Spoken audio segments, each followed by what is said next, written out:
Au lendemain de son arrivée à Niamey, le lundi 6 mai, la deuxième mission d'évaluation de l'Union africaine a débuté ses travaux par l'examen et l'adoption de son programme d'activité et une présentation par le directeur général de l'agence UA Niger 2019, le ministre conseiller spécial du président de la République Mohamed Seydil Mokhtar, de l'état d'avancement de la préparation et de l'organisation de la conférence. C'était au cours d'une rencontre au ministère des Affaires étrangères qui, en plus des membres de la délégation de la Commission de l'Union africaine, a vu également la participation du secrétaire général et de tous les chefs de département de l'agence UA Niger 2019, ainsi que des présidents des différents comités techniques de l'agence UA Niger 2019. Dans sa présentation, le ministre Mohamed Seydil Mokhtar a d'abord fait part à la délégation de l'état d'avancement de l'ensemble des infrastructures en cours de réalisation et ou de rénovation avant de les informer des différentes formations initiées à l'endroit de tous les acteurs intervenant dans le déroulement de la conférence, qui sont notamment les agents du protocole, les hôteliers, les forces de défense et de sécurité, les agents de santé, les chauffeurs, les mécaniciens, les hommes des médias, etc. Intervenant à cette occasion, la chef de la délégation, Mme Simone Abala, a salué l'engagement des plus hautes autorités du Niger à bien organiser la rencontre africaine, ce qui, a-t-elle dit, est un gage de réussite du sommet. Elle a surtout annoncé que du fait que la conférence de l'Union africaine, c'est aussi l'organisation de plusieurs événements parallèles, la mission a été renforcée pour prendre en compte tous les départements composant la commission et le secrétariat exécutif de l'Union africaine. C'est ainsi que dans la journée du mardi 7 mai, la délégation a visité les sites de construction du Centre international de conférences Mahatma Gandhi, de l'hôtel présidentiel Radisson Blu et de rénovation du palais des congrès.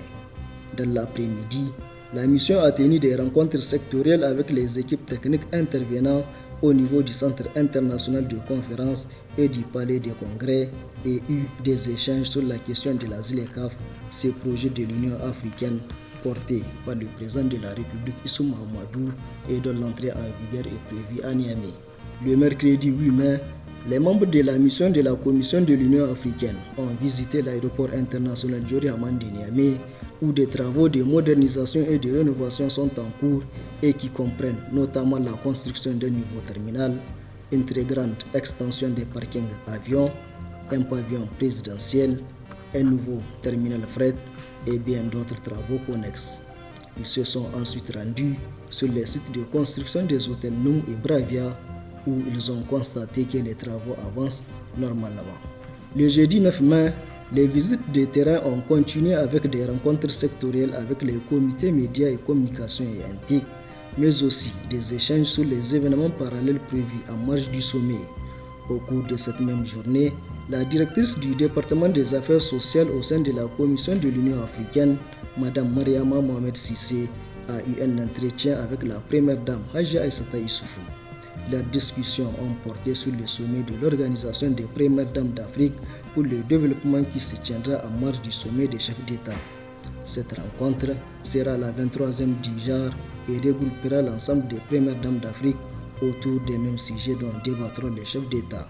Nous nous sommes entretenus avec cette délégation de l'Union africaine pour faire la situation par rapport aux préparatifs. Donc, nous avons indiqué un peu le niveau de préparatifs sur lesquels nous sommes. Nous avons aussi pris rendez-vous pour le reste du travail qu'il y a à faire. Donc, je pense que la machine est partie et que j'ai vraiment la conviction que tout ira comme sur des rails et le Niger se fera l'honneur et le plaisir d'accueillir ces premières dames d'Afrique. Pour la directrice du département des affaires sociales, la Commission de l'Union africaine aura un rôle à jouer dans l'organisation de l'événement parallèle qu'organisera la première dame Hadja Aïssata Issoufou. La Commission de l'Union africaine va assister chaque fois qu'on l'invite. Donc la Commission de l'Union africaine va assister à ces événements parallèles. Donc il s'agit de discours d'ouverture ou des présentations techniques, donc parce que nous avons notre département en charge les affaires de la santé, de la culture, de la promotion des personnes vulnérables comme les personnes handicapées, les personnes âgées et les enfants.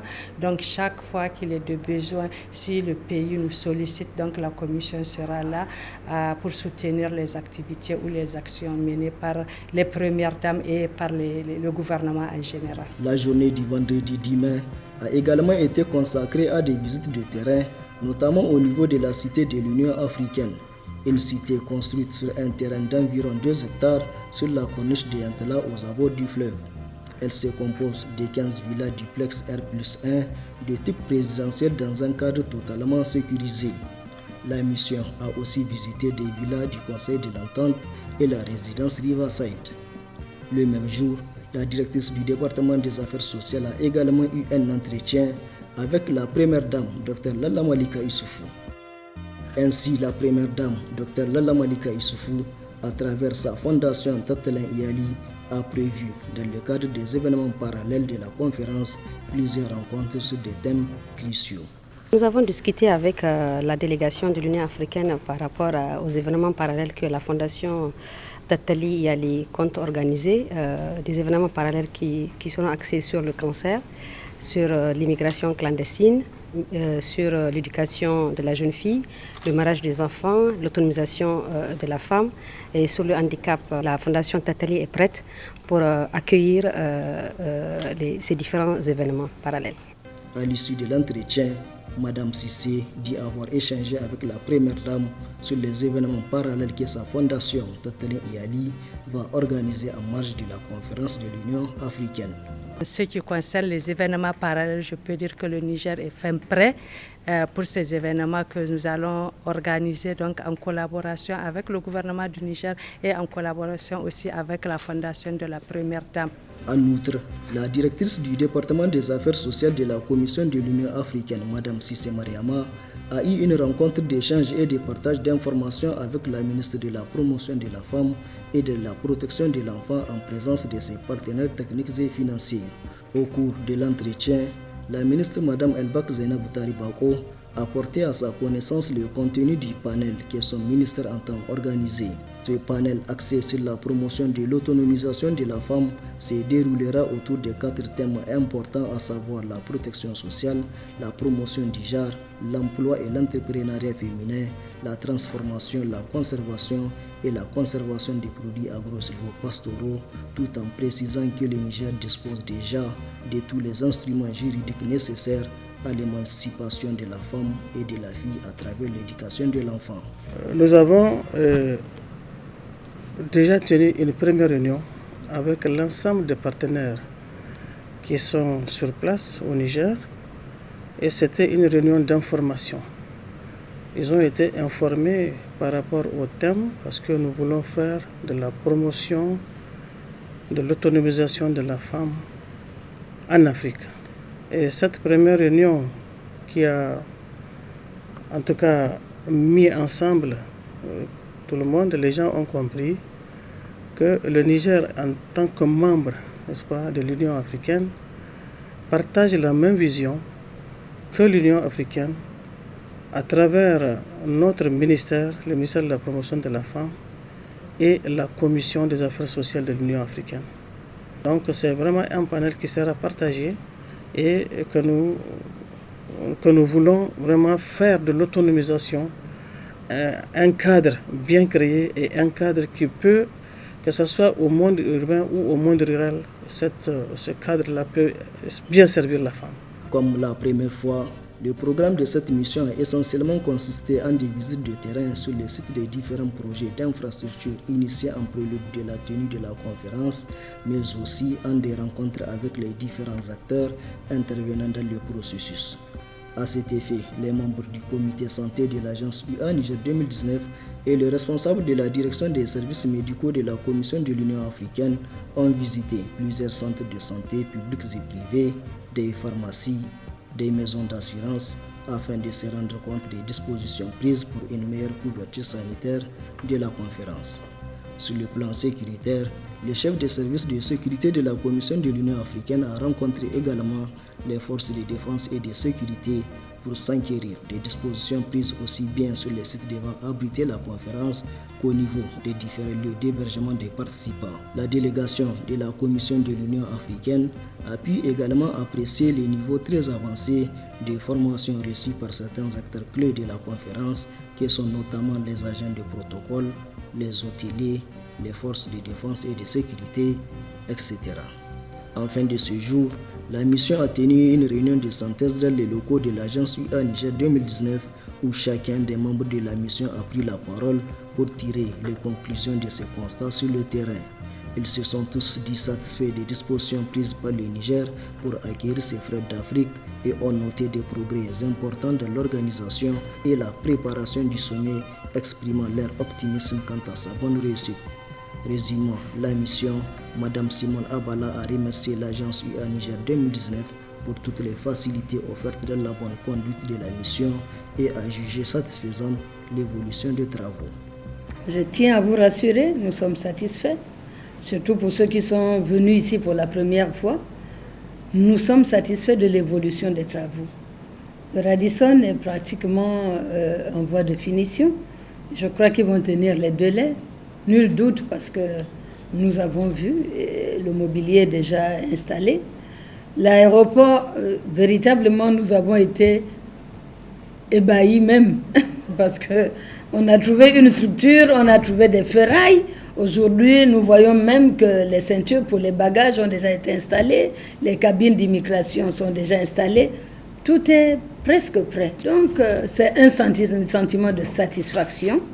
Nous rapportons la bonne nouvelle à notre chef, le président de la Commission de l'Union africaine. Nous allons lui donner le détail. Et je crois que la prochaine fois, nous viendrons aussi avec quelqu'un, ou le vice-président, ou un représentant du président de la Commission, avec un membre du COREP, pour venir donner le sein politique, affirmer aux gens que tout est fin prêt pour la tenue du sommet. Nous vous remercions donc pour tout ce qui est mis en place, pour que ces missions se passent dans de bonnes conditions. Nous vous encourageons dans votre détermination à tout faire pour que ce pays soit grandi. Quand le pays sort grandi, c'est le continent qui sort grandi. Sur cette note de satisfaction, la mission a regagné Addis Abeba le dimanche 12 mai 2019.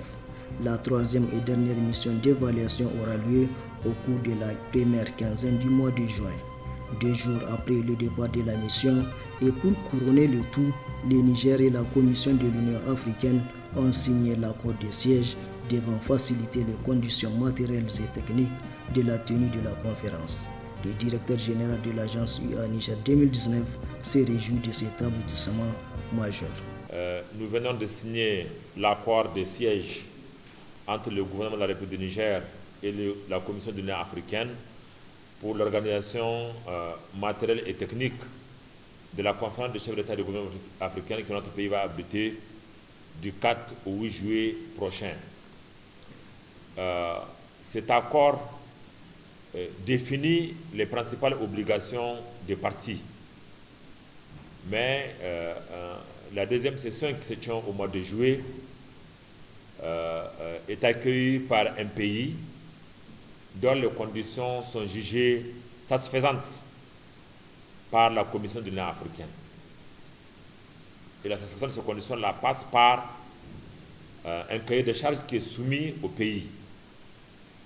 Et ce cahier de charges définit clairement que l'organisation de la conférence, l'ensemble des frais liés à l'organisation de la conférence sont pris en charge par les pays hôtes et qui met à disposition de la Commission les infrastructures, les équipements nécessaires pour tenir la conférence dans les mêmes conditions que le siège.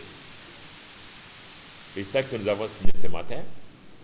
Donc, notre pays définit avec la Commission africaine ce qu'il a à prendre en charge, notamment en ce qui concerne le président de la Commission africaine, les conditions donc de transport, d'hébergement, de restauration,